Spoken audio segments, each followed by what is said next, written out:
Magsitayo po ang lahat.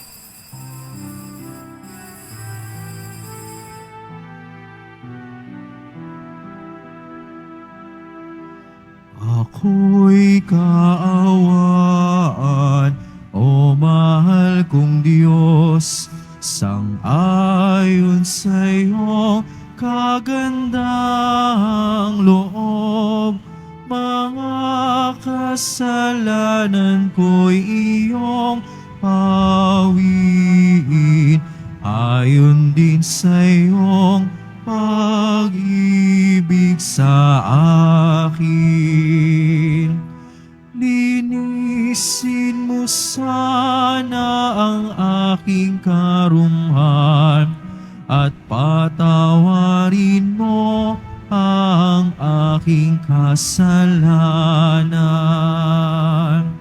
Ako'y kaawaan, o mahal kong Diyos, sang-ayon sa iyong kagandahang loob. Mga kasalanan ko'y iyong pawiin, ayon din sa iyong pag-ibig sa akin. Sa ngalan ng Ama at ng Anak at ng Espiritu Santo, Amen. ang pagpapala ng ating Panginoong Jesucristo, ang pag-ibig ng Diyos Ama, at ang pakikipagkaisa ng Espiritu Santo, naway sumaininyong lahat. At sumayo rin. Aminin muna natin mga kapatid ang ating mga kasalanan upang maging marapat tayong gumanap sa banal na pagdiriwang.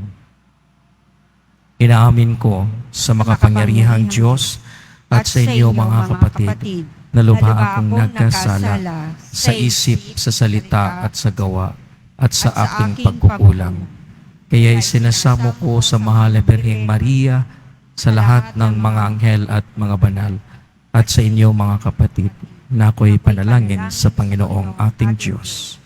Kaawaan tayo ng makapangyarihang Diyos, patawarin tayo sa ating mga kasalanan, at patnubayan tayo sa buhay inawalang hanggan. Amen. Panginoon, kaawaan mo kami.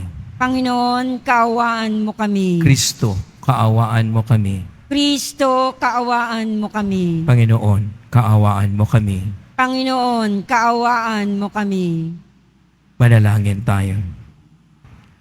Ama naming makapangyarihan, lubos mong akitin sa iyo ang aming kalooban upang lagi naming pag-ukulan ng pagpapahalaga ang kaisa-isang talagang kailangan at sa pagganap namin sa iyong pagmamahal, kami naway makapag-ukol ng pagsamba sa iyong ngalan sa pamamagitan ni Jesucristo kasama ng Espiritu Santo, magpas sa walang hanggan. Amen. Magsiupo muna po ang lahat.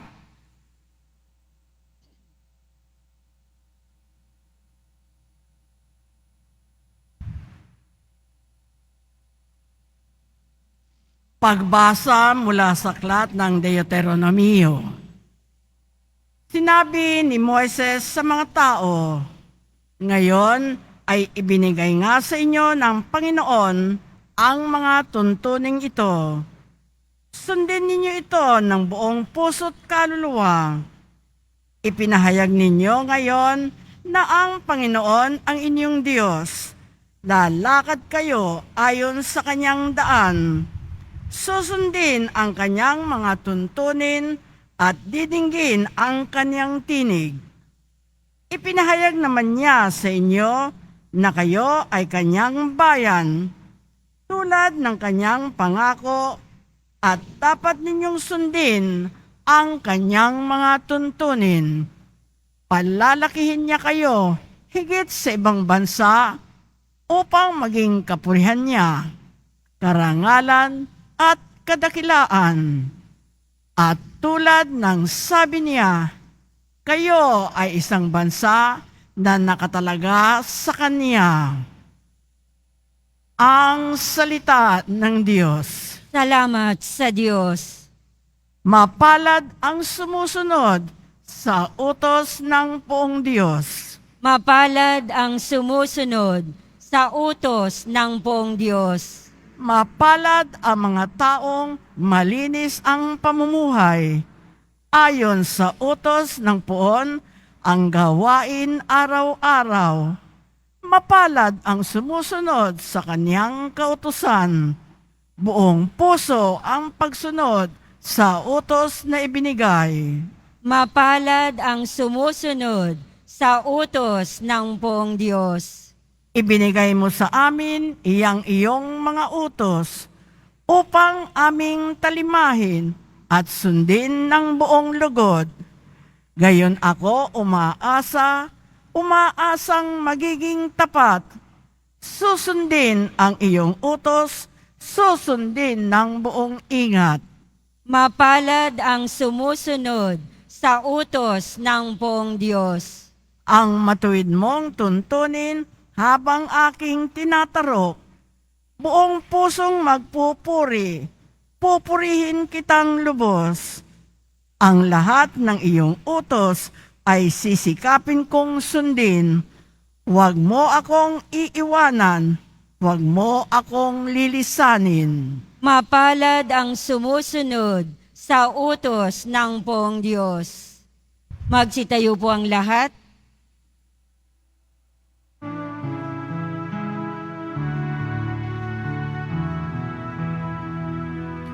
Nagpupuri kami sa'yo, Panginoong Jesucristo. Nagpupuri kami sa'yo, Panginoong Jesucristo.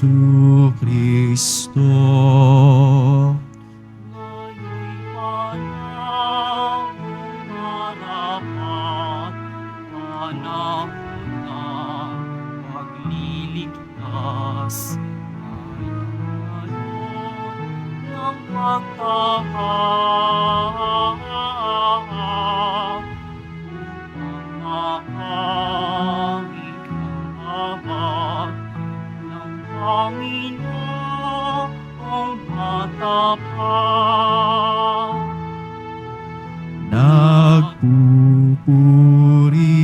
kami sa'yo, Panginoong Jesucristo.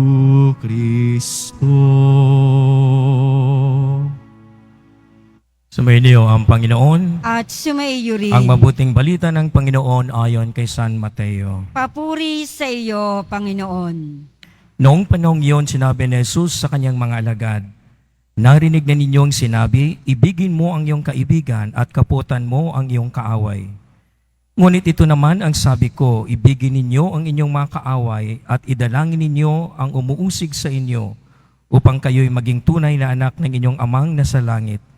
Sapagkat pinasisikat niya ang araw sa masasama at sa mabubuti ay pinapapatak niya ang ulan sa mga banal at sa mga makasalanan.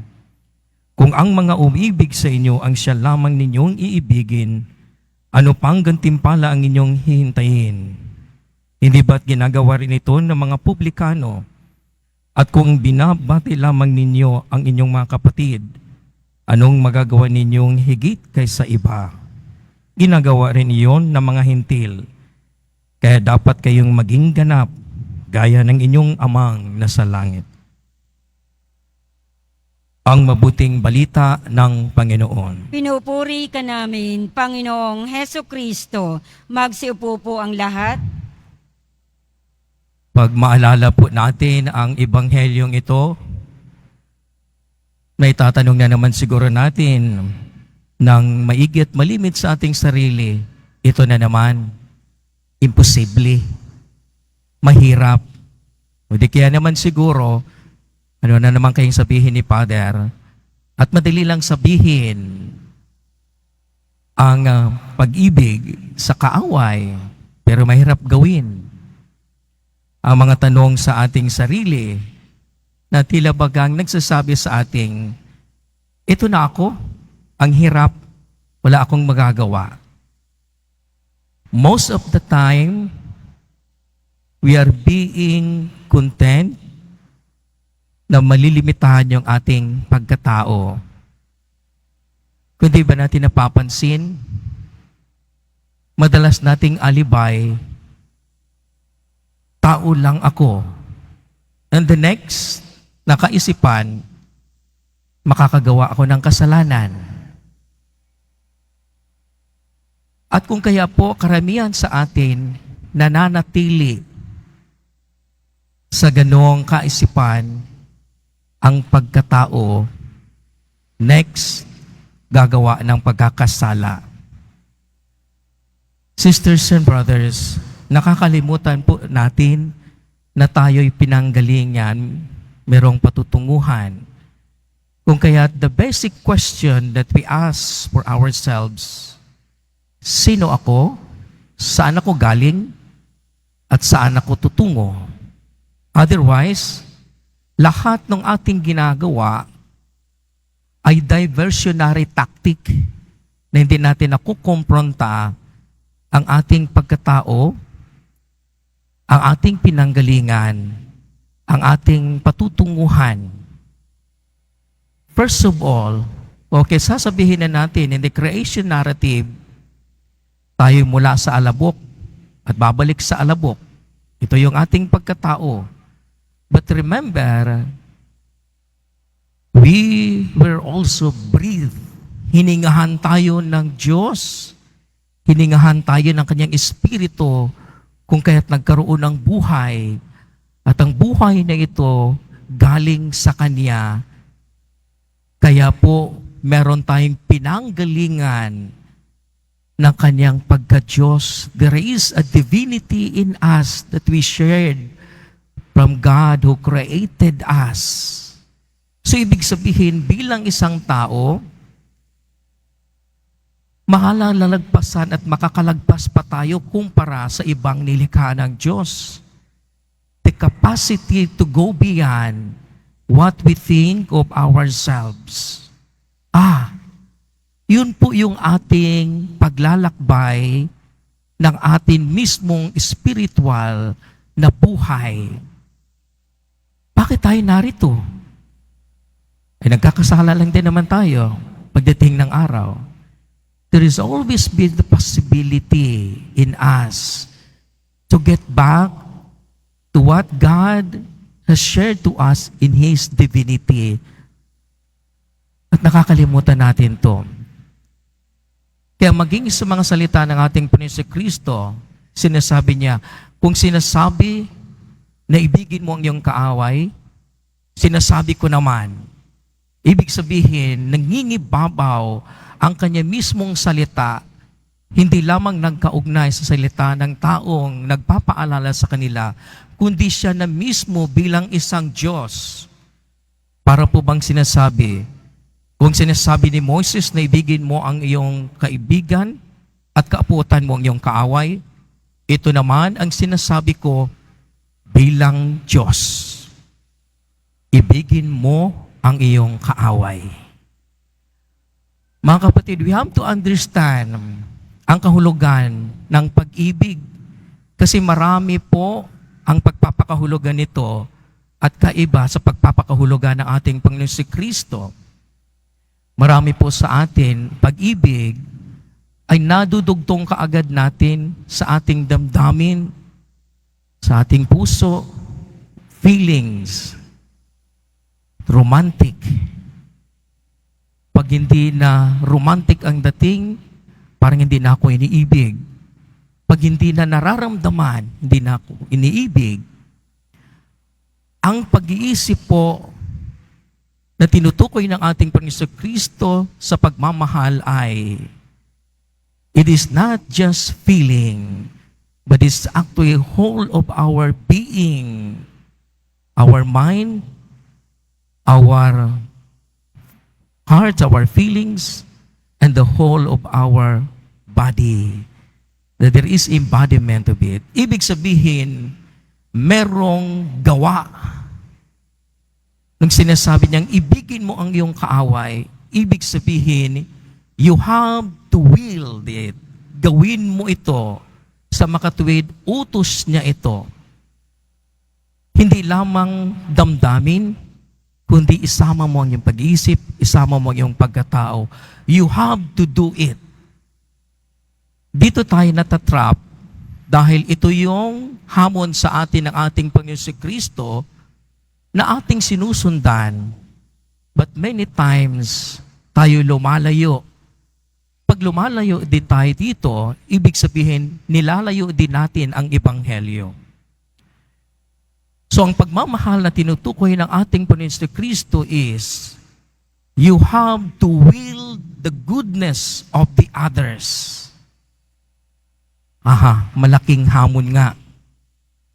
Kasi gagawin ko ang sinasabi ng aking Panginoong Jesucristo sa kanyang inuutos na mahalin ang kaaway. I have to will it to do good for the others. Ang iba pang version, hindi lamang to do good for the others, especially your enemy. Even the words that you utter, kahit ng iyong mga sinasabi, you have to will it good for the good of your enemy. Kasi ang paghihiganti po o revenge, this is an excessive anger na kinakailangang gantihan ko ito. Patas na, tabla na. We have to understand this, sisters and brothers, humanly, kahit wala po tayong pananampalataya. Sa ating mismong pagkatao, ang galit po ay lason. Ngayon, kung gusto mong uminom ng lason, huwag mong isipin na yung kaaway mo ang mamamatay. Ikaw. Many times, we drink of the poison, thinking that our enemy will die. But actually, eventually, tayo na mga nagagalit. Kaya po ang hamon sa atin ng Panginoong Jesucristo, wala pong ibang paraan. Simula sa pagpapatawad, sa kanyang hamon, that you will to do good for your enemy. Yun lang po ang wala lang pong ibang paraan na mananatili ang kapayapaan, mananatili nang hindi mapagpatuloy ang bayolenteng magagawa na posibilidad ng isang tao. Challenging dahil nga talagang atin itong titingnang malalim na pagdinilay sa kaibuturan ng ating pagkatao. So that's why the season of Lent is an opportunity for us to rediscover the strength that God has given to us, and especially in relating to our brothers and sisters. Mga kapatid, madali pong sabihin, mahal ko ang Diyos. Marami po sa atin, sasabihin lang, mahal ko ang Diyos.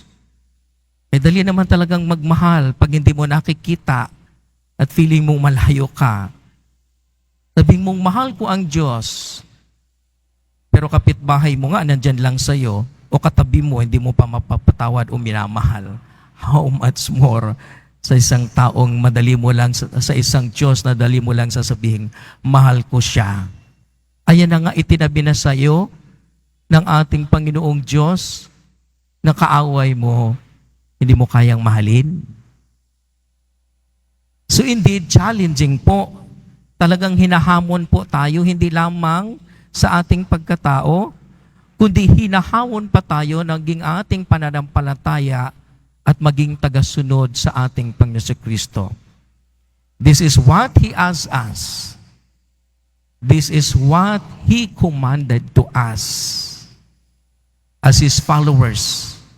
Ngayon nasa sa atin din po, if you want to be closer to the gospel, or you fade away from the gospel. So, everything is our choice. Because after all, yun naman din po yung magdidetermina kung ano ang pagkakasala. It's in our choice to do good or to do otherwise. Wala nang iba. Gagawa ako ng kabutihan o gagawa ako ng kasamaan. I have all the capacity to do that. But in the command of our Lord Jesus Christ, love your enemy is the same thing as you have to will the goodness for the others, especially your enemy. Yun po ang good news. You have to will. Hindi lamang nararamdaman, hindi mo lamang isipin, kundi you have to will it, you have to do good for your enemy. And that's what makes us closer to Him, closer to the gospel.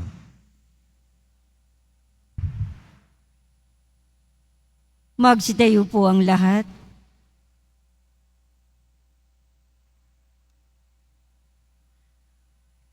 Mga kapatid, taglay ang pagtitiwala, lumapit tayo sa mapagpatawad na Ama na ang habag sa atin ay walang hangganan at walang katapusan.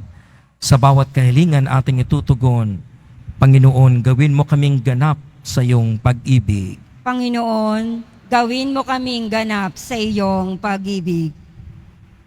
Ang simbahan naway maging buhay na halimbawa ng pagpapatawad at habag na ipinakita ni Jesus. Manalangin tayo. Panginoon, gawin mo kaming ganap sa iyong pag-ibig. At tinawang kaawaan ang mga taong nakasakit, nakapinsala o nagdulot ng mga paghihirap sa atin. Manalangin tayo. Panginoon, gawin mo kaming ganap sa iyong pag-ibig. Sa tulong ng biyaya ng Diyos, naway mapatawad natin ang ating mga kaaway. Manalangin tayo. Panginoon, gawin mo kaming ganap sa iyong pag-ibig. Sa mga may sakit, matatanda at mga pinabayaan, naway ating maipadama ang ating pagmamahal at habag. Manalangin tayo. Panginoon, gawin mo kaming ganap sa iyong pag-ibig. Makapangyarihan at mahabaging Ama, pinasasalamatan ka namin sa pagpapatawad na inhandog mo sa pamamagitan ng iyong anak. Tulungan mo kaming ipahayag sa iba ang iyong pagpapatawad. Iniling namin ito sa pamamagitan ni Kristo ang aming Panginoon. Amen. Magsiupo muna po ang lahat.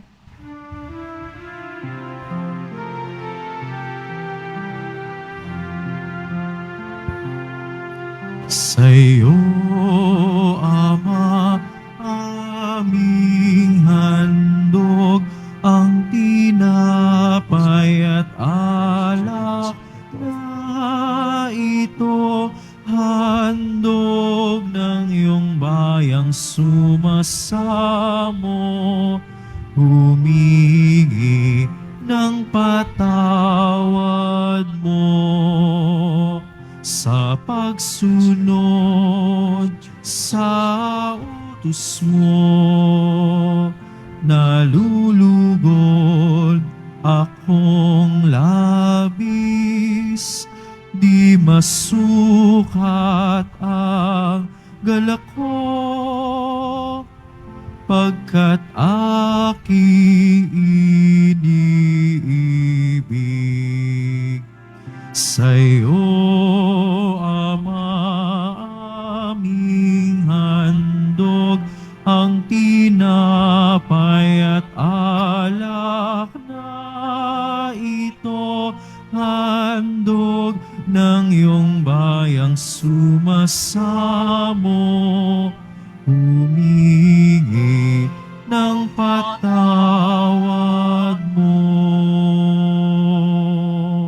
Magsitayo po ang lahat. Manalangin kay mga kapatid upang paghain natin ay kalugdan ng Diyos samang makapangyarihan sa lahat. Tanggapin nawa ng Panginoon itong paghahain sa iyong mga kamay, sa kapurihan niya at karangalan, sa ating kapakinabangan at sa buong sambayanan niyang banal. Ama naming lumikha, ang pinagdiriwang naming banal na paghahain ay maganap nawa sa ikapagpapatawad ng mga kasalanan at magpagintapat na kami maging katambal sa pag-aalay ng iyong anak na aming tagapamagitan kasama ng Espiritu Santo magpa sa walang hanggan. Amen. Sumainyo ang Panginoon, At sumaiyo rin. itaas sa Diyos ang inyong puso at diwa. Itinas na namin sa Panginoon. Pasalamatan natin ang Panginoong ating Diyos. Marapat na siya ay pasalamatan. Ama naming makapangyarihan, tunay ngang marapat na ikaw ay aming pasalamatan sa pamamagitan ni Jesucristo na aming Panginoon. Sa pagbabakasakali mong kami bubuti, isinugo mo sa Jesucristo upang pangunahan kami. Bilang pagsunod sa iyong atas na bigay, ipinahayag ng iyong anak ang iyong kalooban na ang mga apit tukha ay kanyang damayan. Ngayon na iyong inahandog ang pagkakataong aming maisaloob, ang kanyang ganap at kusang paglilingkod upang sa iyo lagi kaming makasunod. Kaya kaisa ng mga anghel na nagsisiawit ng papuri sa iyo, nang walang humpay sa kalangitan, kami nagbubunyi sa iyong kadakilaan. Santo, Santo, Santo, Panginoong Diyos ng mga hukbo, napupuno ang langit at lupa ng kadakilaan mo, o sana sa kaitaasan. Pinagpalang na paririto sa ngalan ng Panginoon, o sana sa kaitaasan. Magsilod po ang lahat. Ama naming banal, ikaw ang bukal ng tanang kabanalan, kaya't sa pamamagitan ng iyong Espiritu, gawin mong banal ang mga kaloob na ito upang para sa amin magiging katawan at dugo ng aming Panginoong Jesucristo. Bago niya pinagtiis ang kusang loob na maging handog, ginawakan niya ang tinapay, pinasalamatan kanya, pinaghati-hati niyo na tinabot sa kanyang mga alagad at sinabi, tanggapin ninyong lahat ito at kanin, ito ang aking katawan ihahandog para sa inyo.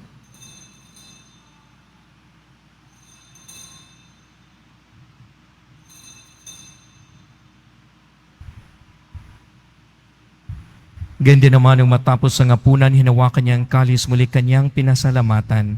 Inabot niya ang kalis sa kanyang mga alagad at sinabi, tanggapin ninyong lahat ito at inumin ito ang kalis ng aking dugo, ng bago at walang hanggang tipan. Ang aking dugo na ibubuhos para sa inyo at para sa lahat, sa ikapagpapatawad ng mga kasalanan. Gawin ninyo ito sa pag-alaala sa akin.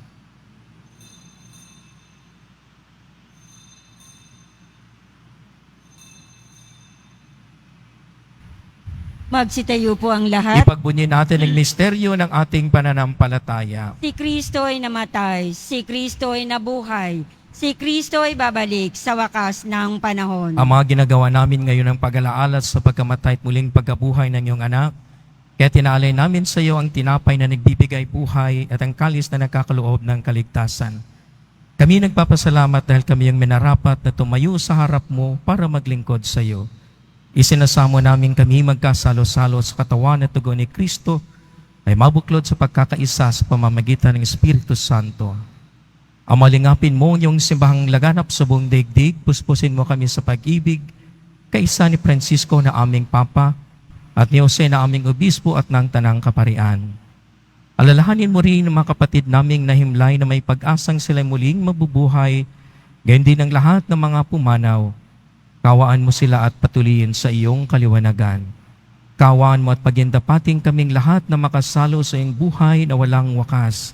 Kaisa ng mahal na Birheng Maria na ina ng Diyos, kaisa ng kabiyak pusot niyang si San Jose, ng mga apostol ni San Juan Bautista at ang lahat ng mga banal na namuhay dito sa daigdig ng kalugod-lugod sa iyo.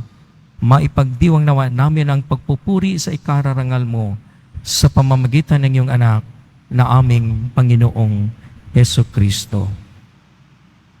Sa pamamagitan ni Kristo, kasama niya at sa Kanya, ang lahat ng parangal at papuri ay sa iyo, Diyos amang makapangyarihan, kasama ng Espiritu Santo, magpa sa walang hanggan. Amen. Sa tagubilin ng nakagaling na utos at turo ni Jesus na Panginoon natin at Diyos, ipahayag natin ng lakas loob. Ama namin, Sumasalangit ka, sambahin ang ngalan mo, mapasa amin ang kaharian mo, Sundin ang loob mo dito sa lupa para nang sa langit. Bigyan mo kami ngayon ng aming kakanin sa araw-araw at patawarin mo kami sa aming mga sala para ng pagpapatawad namin sa nagkakasala sa amin. At huwag mo kaming ipahintulot sa tukso at iadya mo kami sa lahat ng masama. Hinihiling namin kami adya sa lahat ng masama, pagkalooban ng kapayapaan araw-araw, iligtas sa kasalanan at ilayo sa lahat ng kapahamakan, samantalang aming pinananabikan ng dakilang araw ng pagpapahayag ng tagapagligtas naming si Hesukristo. Sapagat iyo ang kaharian at ang kapangyarihan at ang kapurihan magpakailanman. Amen. Panginoong Hesukristo, sinabi mo sa iyong mga apostol, kapayapaan ang iniiwan ko sa inyo, ang aking kapayapaan ang ibinibigay ko sa inyo. Tunghayan mo ang aming pananampalataya at huwag ang aming pagkakasala. Pagkalooban mo kami ng kapayapaan at pagkakaisa ayon sa iyong kalooban, kasama ng Espiritu Santo, magpasawalang hanggan. Amen. Ang kapayapaan ng Panginoon ay laging sumainyo. At sumaiyo rin. Magbigayin tayo ng kapayapaan sa isa't isa. Peace, peace, peace. Kordero ng Diyos na nag-aalis ng mga kasalanan ng sanlibutan, maawa ka sa amin. Kordero ng Diyos na nag-aalis ng mga kasalanan ng sanlibutan, maawa ka sa amin. Kordero ng Diyos na nag-aalis ng mga kasalanan ng sanlibutan, ipagkaloob mo sa amin ang kapayapaan. Magsilod po ang lahat. Narito mga kapatid, si Jesucristo, ang maawaing kordero ng Diyos na nag-aalis ng mga kasalanan ng sanlibutan. Mapapalad tayo na niya makibahagi sa kanyang piging. Panginoon, hindi ako karapat-dapat na magpatuloy sa iyo, ngunit sa isang salita mo lamang ay gagaling na ako. Ipagsanggalang nawa tayo ng katawan at dugo ni Kristo para sa buhay na walang hanggan. Amen.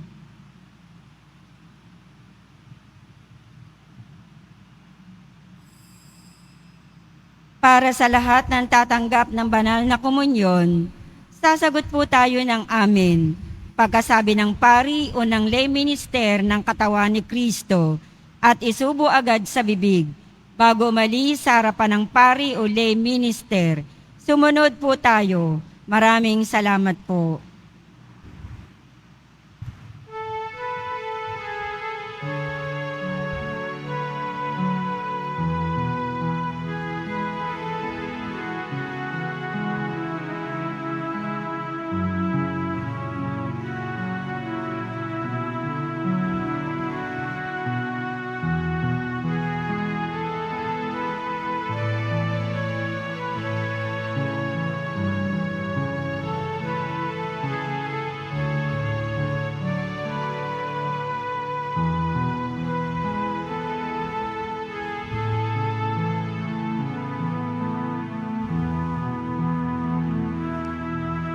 Hiram sa Diyos ang aking buhay.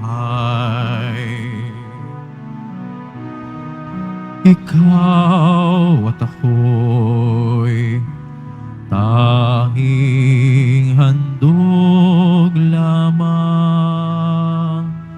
Di ko ninais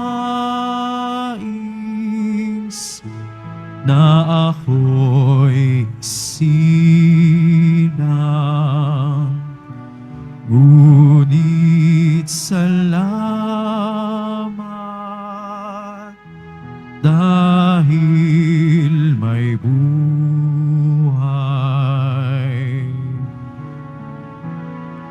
Ligaya ko na ako'y isilang,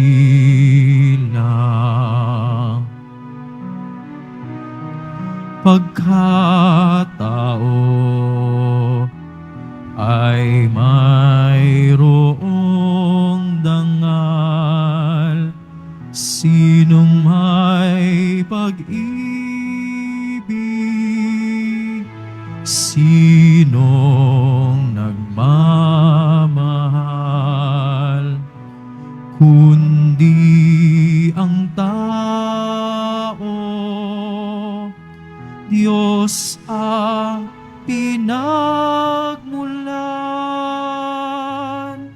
kung di ako umibig, kung di ko mang bigyang halaga ang buhay kong handog, ang buhay kong hiram sa Diyos. Kung di ako nagmamahal, sino ako?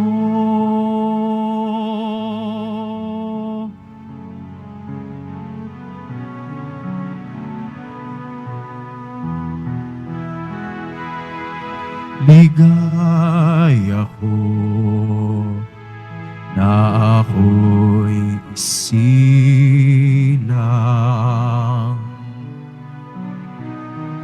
pagkatao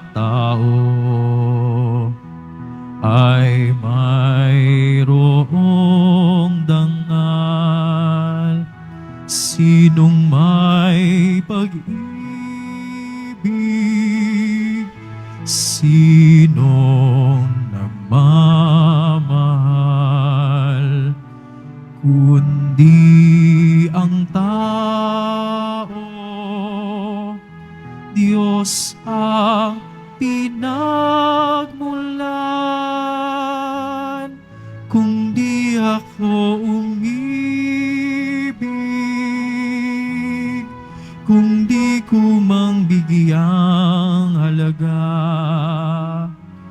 ang buhay kong handog, ang buhay kong hiram sa Diyos.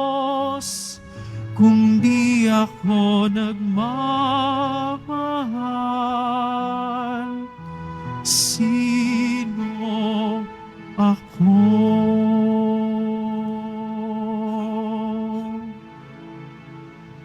Announcement. Ang lahat po ay inaanyayahan, lalo na po ang ating mga ministry, mandated organization, HDN at iba pang grupo o samahan ng ating simbahan sa ating ikatlong Lenten Recollection sa darating na February 27, 2024, Martes, sa ganap na ikapito ng gabi, dito po sa ating simbahan. Ang ating tagapagsalita sa araw na ito ay si Reverend Father Dave Concepcion, Mission Station Priest, Santo Niño de Paz Chapel, Greenbelt, Makati City, na may temang Poong Jesus Nazareno sa mukha ng kapwa, Series 3, Nangungulila. Inihahandog po ng simbahan ng Quiapo ang Nazareno Medalyon. Ito po ay nakakahalaga ng 20 pesos. Mabibili pa rin po ang ating opisyal na imahen ng Jesus Nazareno. Ang large size ay nakakahalaga ng 2,500 pesos. Ang medium size ay 1,000 pesos at ang small size ay 600 pesos. Ang mga ito po ay mabibili lamang sa ating Parish Finance Office. Ang malilikom po na pondo ay gagamitin sa pagsasaayos ng ating Adoration Chapel at Baptistry. Ang oras ng Finance Office ay ang mga sumusunod. Kapag Lunes hanggang Huwebes at Sabado, 8 a.m. to 5 p.m. Kapag Biyernes at Linggo, 7 a.m. to 6:45 p.m. Pagkatapos ng misa, wiwisikan po ang lahat ng banal na tubig. Pinakikiusapan ng lahat na manatili lamang muna sa inyong mga lugar. Tanging sa Quezon Boulevard o sa Plaza San Juan lamang ang labasan ng lahat. Sumunod po tayo. Maraming salamat po sa inyong pagdalaw at pagsisimba sa Basilica Minor at Pambansang Dambana ni Jesus Nazareno. Magsitayo po ang lahat. Manalangin tayo. Ama naming mapagmahal, sa iyong kagandang loob ay lagi mong subaybayan ang iyong pinapakinabang sa piging mong banal upang ang iyong pinuspos ng lakas mong bigay ay makasalong lagi sa liwagayan ng mga hirang sa pamamagitan ni Jesucristo kasama ng Espiritu Santo magpas sa walang hanggan. Amen. Sumainyo ang Panginoon. at sumaiyo rin. Mahal na pong Isus Nazareno, inahayag mo sa pamamagitan ng krus ang walang malyo na pag-ibig ng Diyos sa sangkatauhan. Pakinggan mo ang kahilingan ng iyong angkan na nagsusumamo sa iyo. Makamtanawan nila ang iyong katugunan at tanggapin ang kasagutan na may utang na loob na tinatanaw. Basbasan din po ninyo ang mga daladala nilang mga imahin at dasalan sa pamamagitan ng bendisyon na ito. Naway maalala nila ang mga pangako nila noon sa binyag na ikaw ang kanilang iibigin at paglingkuran bilang Panginoon magpas sa walang hanggan. Amen. At pagpalain kayo ng makapangyarihang Diyos, Ama, Anak, at ng Espiritu Santo. Amen. Humayo kayong taglay ang kapayapaan ng Poong Jesus Nazareno. Salamat sa Diyos.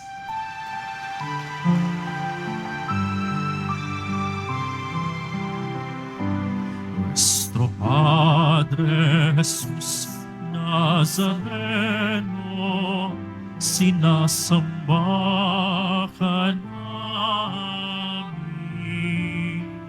pinipinto ka namin, aral mong aming buhay at kaligtasan. Nuestro Padre Jesus Nazareno, iligtas mo kami sa kasalanan. Ang krus mong kinamatayan ay sagisag ng aming kaligtasan. Nuestro Padre Jesus Nazareno, dinarangal ka namin. Nuestro Padre Jesus Nazareno, ninulwalhati ka namin. Nuestro Padre Jesus Nazareno, dinarangal ka namin. Nuestro Padre Jesus Nazareno, ninulwalhati ka namin.